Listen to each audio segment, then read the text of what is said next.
The Nikon D850, it's official, $3,300, 4K, 46 megapixels. Let's take a look at some sample clips. Let's talk about the specs now that we actually know that everything's official. First, go ahead and subscribe to the channel to see the full review that'll be upcoming, to see our full, probably 2-hour tutorial on how to use all the features of the camera if you do end up buying it. And we're also gonna make a video on how to switch systems in case you're like a Canon user who's kind of fed up on not getting all the latest features in cameras like the 5D Mark IV. First of all, I'm going to lead off with the features that I think are the most important, because one of the things that I think is wrong with the way people assess cameras on the internet is they tend to think about only those things that can be most easily measured. So we talk about megapixels and dynamic range and ISO scores, but that's not really what helps improve pictures in a camera as much as some other things. I think usability features are more important. First and foremost, the Tilty touchscreen is going to be huge. Like, we use the D810 all the time. In fact, both these cameras, the D810 and the D850, to show them here, we had to pull them off Chelsea's desk because she uses them all the time. And the D810 doesn't have a Tilty screen, and that is a challenge because it's a fantastic landscape camera. But if you're a landscape shooter, you know sometimes the best composition is to have the camera right next to the ground. And if you're shooting events or something, the best composition is often to hold it up over your head and shoot over people's heads. And with a flat screen, if you're going to have to use live view for those things, it makes it very difficult. So that Tilty touchscreen will get you better pictures. And I'd rather have these usability pictures, these usability features with a 36 megapixel D810 sensor than a D810 body with the new 46 megapixel D850 sensor. It also offers silent shooting with live view at 6 frames a second. That's a big deal. Especially if you ever watch a press event when the president's getting interviewed or something and you're click, click, click, click, click. That's annoying. But if you're shooting a wedding or a quiet concert, silent shooting is a godsend. And if for something like golf, it's a requirement. They won't let you shoot with a camera that makes noise. So this is a really big deal. Unfortunately, it's also a real problem because the silent shooting requires live view. And even if you look at Nikon's own promotional videos, they show somebody shooting a wedding with silent shooting and talking about the importance of it. But the poor guy's using a 70-200. And when he's shooting silently, he has to hold the camera out in front of his face like this. Show my camera for a sec, Justin. Yeah, there you go. So he's holding it out like this. And you can get some shots with live view like this. But how long can you hold your arms out with the camera far enough in front of you that you can see live view with a big telephoto lens? You're going to get worn out that kind of way. An electronic viewfinder would make a big difference here. And so cameras like the A7R II or the Sony A9 are still going to have a big advantage for silent shooting just because you can use the viewfinder on those. You can use the D850's viewfinder with quiet shooting, which uses the electronic front curtain shutter and basically doesn't make quite as much noise, but it slows down to 3 frames a second. So that's still a big advantage, and that quiet shooting is still going to really help you out if you're shooting a wedding in a quiet church while allowing you to stabilize the camera against your face and use that viewfinder. I also want to point out with the 6 frames per second silent shooting and the electronic front curtain shutter, in fact, either of these, rolling shutter could be a problem. So if there's any sort of action that you're shooting, you're very likely to see any sort of movement show up as a diagonal line rather than a straight line. That's something that the Sony A9 just about conquered, but just about every camera that uses an electronic shutter has this rolling shutter problem. So we are going to be testing the D850 very soon, and that's one of the things that we're going to be checking is just how useful that is for something like capturing a golf swing where you'd want to be using a silent shutter. They added a joystick to the back. Finally, this is something that was really missing on the D810. It has a directional pad, but it's not quite as convenient as a proper joystick. That's something that the D5 and the D500 have. It's something that the 5D series from Canon has always had. So we're really glad to see this. It's a huge usability difference, especially with all those focusing points. You're often shifting all the way across the frame. And next, another big usability feature is the illuminated buttons. That lens, that big Tamron 15 to 30 millimeters on that D810 because we were out shooting the Milky Way the other night, and the first thing every night photographer does is realize that they don't have the location of every button on the back of the camera memorized. So it goes dark and suddenly you're fumbling around like, oh wait, which one of these is the ISO button? with the illuminated buttons on the D5 and the D500, that's completely changed how we do night photography. It's such a convenience. It just makes everything go faster because you're not having to pull out your flashlight and try to read everything. Illuminated buttons, again, a really big help. That's not quite so easy to quantify, but that makes a real difference in your actual photography.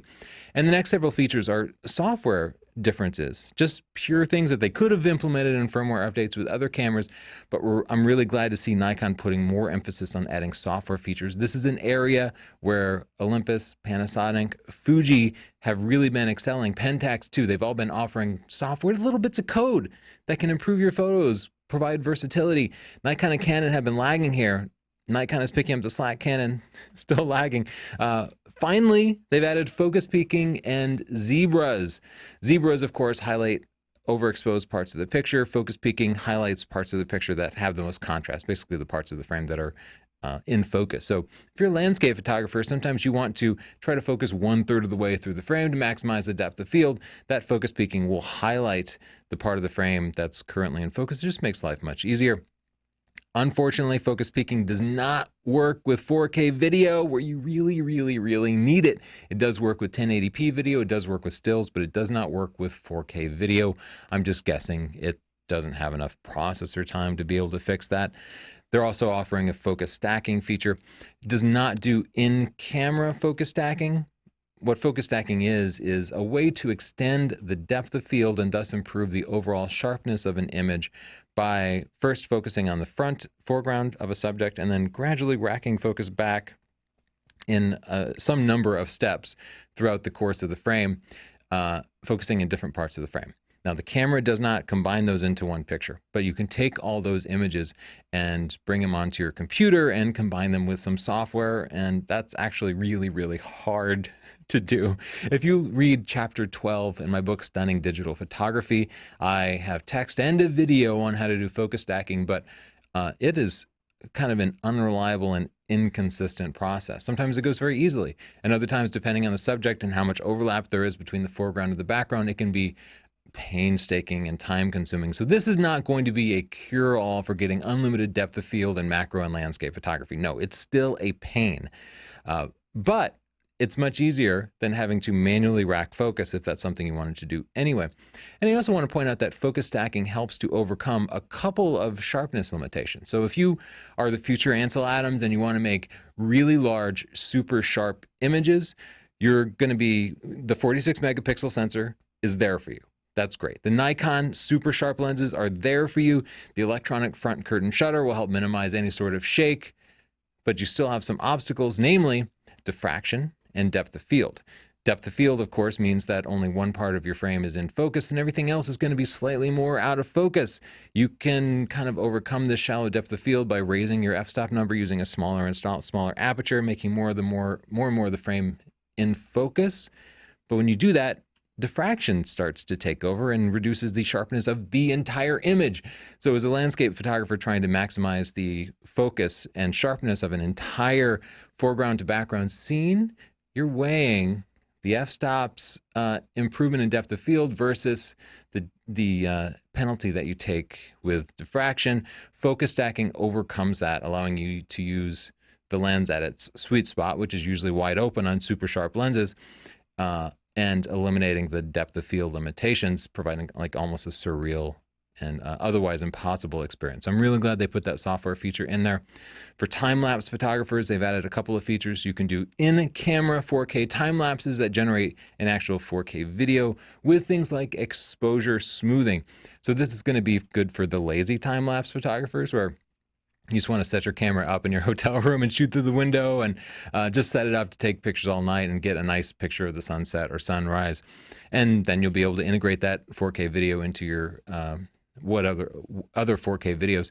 You can also just shoot 8K intervals. Now, Nikon's been saying 8K time lapses, but it does not stitch together still photos into an 8K video. It just gives you a big collection of still photos. It has a way to process those still photos as raw files and then convert them into JPEG files for easier processing on the computer if you want to do that. But for me, my workflow is generally to import all the raw files anyway and do all the processing on a PC. So this does not change my workflow at all, but it does have an interval timer in it, which is nice. And having shot a lot of time lapses with the 50 megapixel 5 DSR, I'll say those extra pixels really do help. They allow you to zoom in and pan around the frame in post. So you can have a stationary camera and add some movement effects without any reduction in sharpness, even if you're publishing in 4K or even 8K. So it's great. One software feature I just want to ask for, nobody really provides this, Canon kind of does, but not really, is image averaging. I've lusted for this for the longest time. Image averaging would allow a camera, especially with an electronic front curtain shutter, to take a series of sequential images with minimal delay between them and then stack those in camera to produce one image that essentially is taken at much, much lower ISO. So if you were to take 16 images at ISO 100, you could end up with basically an ISO 8 image somewhere in there. And basically this would allow you to get around having an ND filter, and it would allow you to drastically reduce noise in conditions where you have a tripod and optimal lighting. Maybe you can give us a firmware update. This should be really easy for the developers to build in there, and it's a really useful technique that right now I have to do in post. Another usability feature that a lot of people are disappointed in is that it has Snap Bridge, which is a fantastic feature in theory. It should seamlessly send images using low power Bluetooth from the camera to your phone. Every iteration of SnapBridge that we've tested has not been great. It's been inconsistent. Sometimes it works great, and at other times it completely flakes out. But even at its best, even when it works perfectly to spec, it will only transfer either low resolution 2 megapixel images. And I've found that when I share those 2 megapixel images, even in a place like Instagram, people complain that they're blurry. So 2 megapixels in my experience isn't enough even for the lowest grade of social media use. Therefore, I want higher megapixel images, but right now they only give you the option of 2 megapixel or full megapixel images. And on my 20 megapixel D500, those full megapixel images take a long time to transfer. And especially with a high frame rate, you know, shooting at 9 or 10 frames a second, the camera basically never successfully transfers all the images that you might be taking over to your phone if it has to transfer these really large files, because Bluetooth is a very, very slow transfer mechanism. So if Nikon wants SnapBridge to be really useful on the D850, I think they need to give you the option of transferring over like 4, 8, 10, 20 megapixel images, allow you to choose some size in between 2 and full size. Now, SnapBridge also doesn't provide all the Wi-Fi features that you might have learned to love in some other Wi-Fi enabled cameras. For example, you cannot send images from the camera to your phone. It always has to be using your phone to connect to the camera and then browsing stuff on your phone. You also cannot remotely control the camera, which for some people is part of their workflow. If you want that, you have to add this $750 Wi-Fi adapter, which just connects via a USB cable to the D850 or a number of other cameras. And it requires its own batteries, which is one more thing to fail. And it's this big clunky thing that you somehow have to attach, maybe screwing onto the tripod. But it's this one extra thing. It's super expensive. And all it's doing is adding a Wi-Fi feature, which was free in the D50-300, which is now going for like $300, $400. It's really weird that they haven't added these features to SnapBridge. It could come in a firmware update, but I haven't seen Nikon really adding features in firmware updates. A better alternative for many photographers who are active on social media and need to share portraits and wedding photos and landscape photos in the moment because they're engaging their audience. This is one of the things that successful photographers do today, is constantly engage social media in real time. The best way to do that now is to get yourself an SD card reader and attach it to your phone. So here are a couple of options for Android and iPhone users. And this is what we do. We just stick this SD card reader in our iPhones. We import the pictures into Lightroom Mobile. It works great with RAW files, even huge RAW files. And then we can quickly process them and share them for that instantaneous social media thing. Nikon also took the flash out of the top part of the camera because they wanted to just give room for a larger viewfinder. Now let's get to what I think are the less important things like the sensor. Now, this is what everybody gets excited about because it's easily measured, but it's not all about numbers. It's 45 effective megapixels really, and we expect it to be fantastic. Now, 45 megapixels is too many megapixels for most of you. And having spent more than a year now with the 50 megapixel 5DSR, I will say high megapixel files are a real pain in the ass. And if you shoot a wedding or wildlife with something like that, where you're taking thousands, at least hundreds, but possibly thousands of pictures, it is a nightmare, largely because of the current implementation of Adobe Lightroom, which most photographers use as part of their workflow. So it's not much fun. But Nikon has anticipated this by providing in-camera scaling and cropping of your RAW files. So you could, for example, choose to go down to a square 1:1 crop.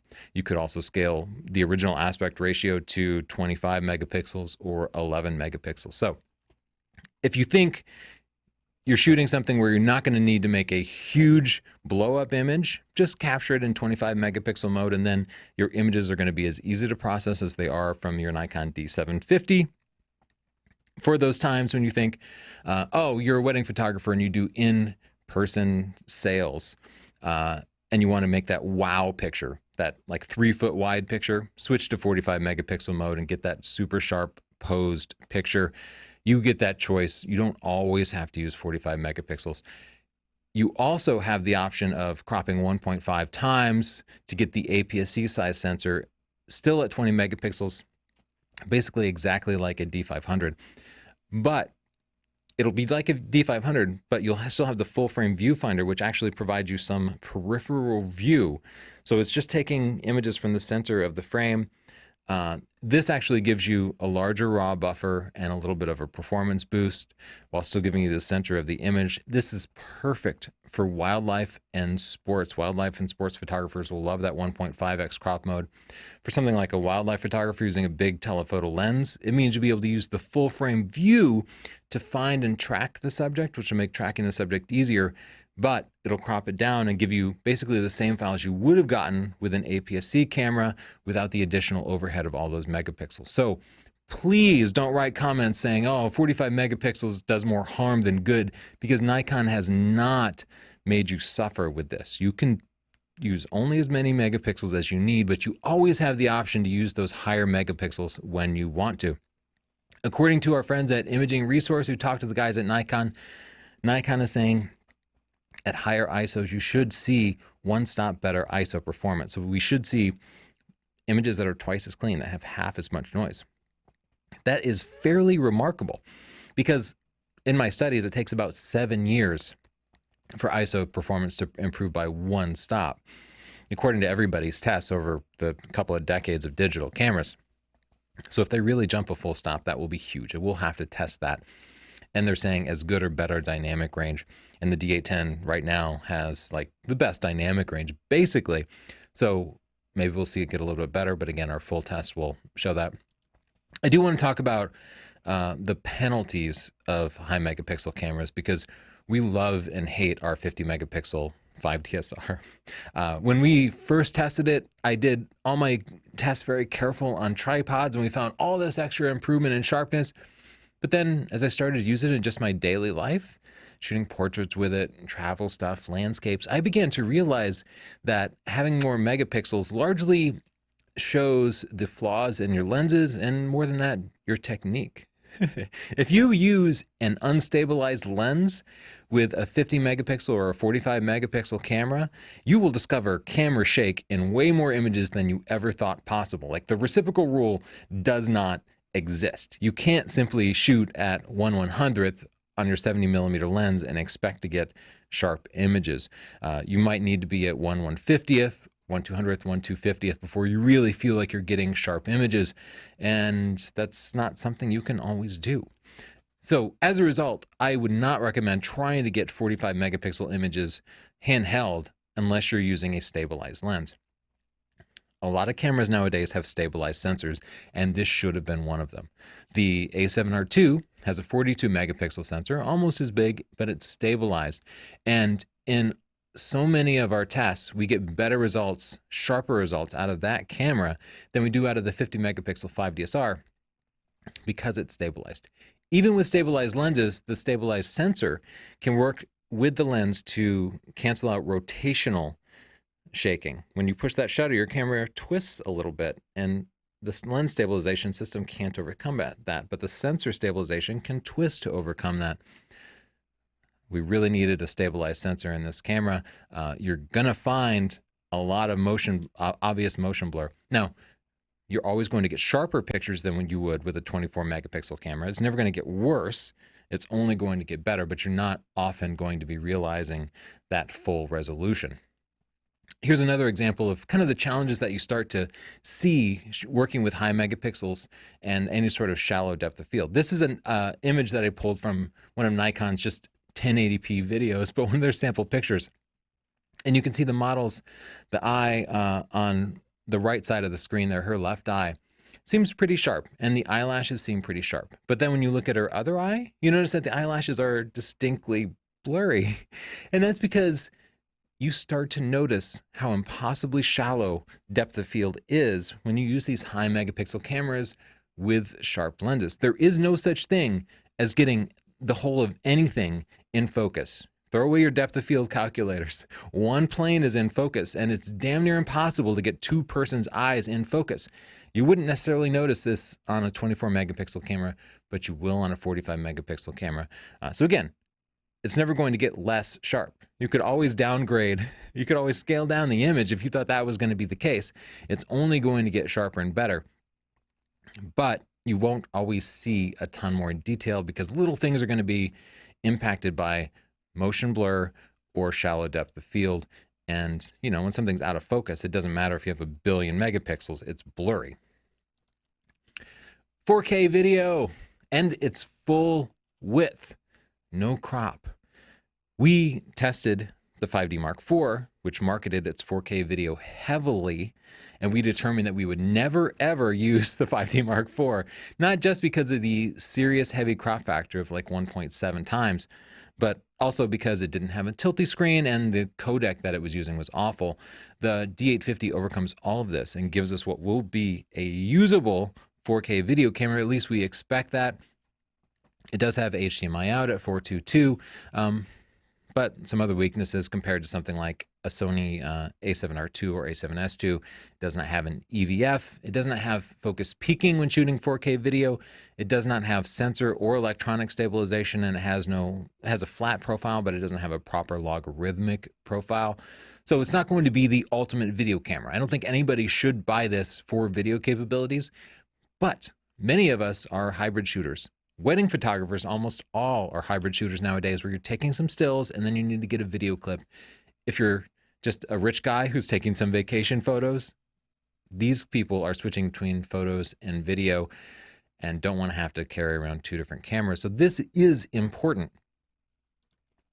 It also offers excellent quality HD video at up to 120 frames a second, which means 4 times slow-mo if you're shooting at 30 or publishing at 30 frames a second, or 5x slow-mo if you're publishing at 24 frames a second.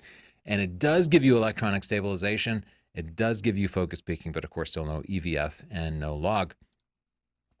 7 frames per second is a big step up. That's the standard. When you get the camera, it will shoot 7 frames in a second, and that's pretty fast, especially for those big files. If you want to drop an extra $550, you can get a battery grip and a very expensive battery for it, because the grip does not come with a battery. And it's the same battery you'd use for your D5 if you happen to have one. Slap it on there, and the extra voltage will let it get 9 frames per second. This brings the total cost of the camera up to closer to $4,000. So it's substantially more expensive, but being able to shoot 9 frames a second is going to make a big difference to wildlife and sports photographers, and even some wedding photographers might want that extra frame rate. It does this by using the same system that the D500 and D5 do, which is, well, the D500 does, which is an XQD card and an SD card. They've upgraded the SD port to UHS 2, so it's just a little bit faster. But pretty much, if you're trying to get the most pictures pushed through the buffer as possible, you'll be shooting RAW to the XQD and then JPEG to the UHS 2 SD card slot. According to Imaging Resource, Nikon said that it takes about 7 seconds to clear the entire buffer, which is good. The buffer fits 51 14-bit full frame images. Now, that's not that much. That's less than 6 seconds of shooting. So if you're a sports photographer and you're trying to shoot those 14-bit images, you're going to find yourself running out of buffer on a regular basis. I promise you will. But if you drop down to 12-bit raw images, you'll be able to get 170 full frame images, which is a lot better. Or if you're shooting in DX, even in 14-bit mode, you'll get 200 images, just like you see out of your D500. So pretty much you could upgrade from the D500 to this and not suffer at all. Using the lower res RAW files, like the 24 megapixel RAW files, according to Nikon, according to Imaging Resource, it doesn't actually improve the buffering because the camera still has to write the entire image, the entire raw image to the buffer and then process it before it writes it to the memory card. It has the amazing focusing system from the D5 and the D500, which has 153 AF points, and this stunning 3D tracking that will track your subject as it moves across the frame by using the metering system of all things. And it works spectacularly. While the A9's focusing system is better in many ways, the 3D tracking for tracking moving subjects proves immensely useful when shooting wildlife and sports, in my experience, and it's really second to none. So I think for many, the D850 is not going to be just a great portrait commercial camera, but a fantastic sports and wildlife camera. And that's something the series has never been before. But now I think it's the camera I would want for sports and wildlife. If you look at the spread of the focusing points, this is the older Nikon D810, and that's the D850. Just, you can see there's a little bit more spread. And if you compare it to the 5D Mark IV, again, there's a little more spread, and that just allows you to compose the images a little bit more easily compared to something like the Sony A9 or the A7R II, where focusing points can go out to the edges of the frame. It's not as good. But compared to other SLRs, it is better.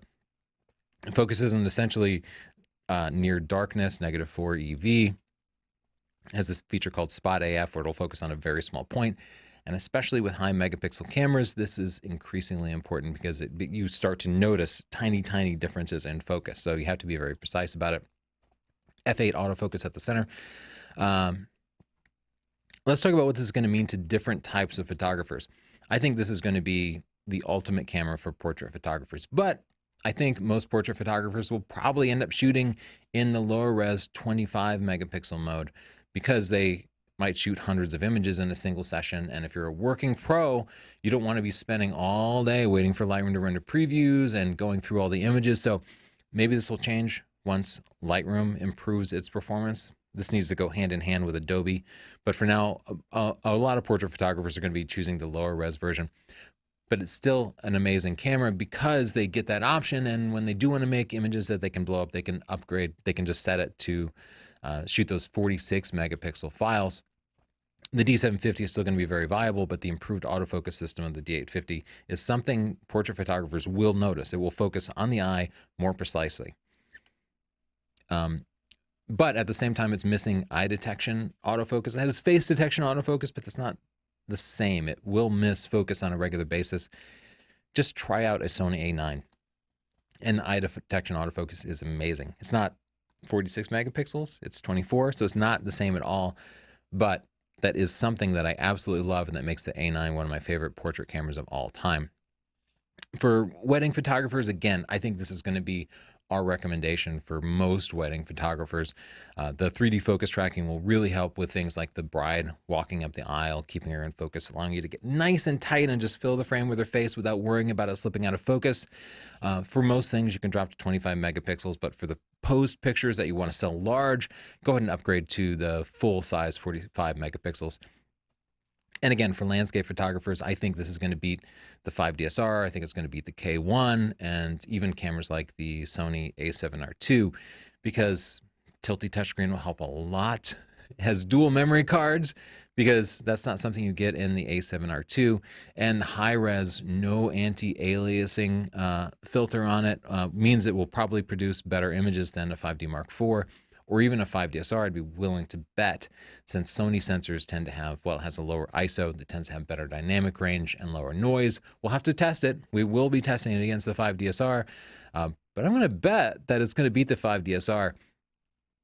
And as I mentioned, 9 frames a second for sports photographers with the option to shoot at 45 megapixels. That's pretty amazing. Sports photographers are often shooting across the field and needing to crop, but you'll be able to use that full wide frame when you need it when shooting sports, which isn't something you could do with the D500.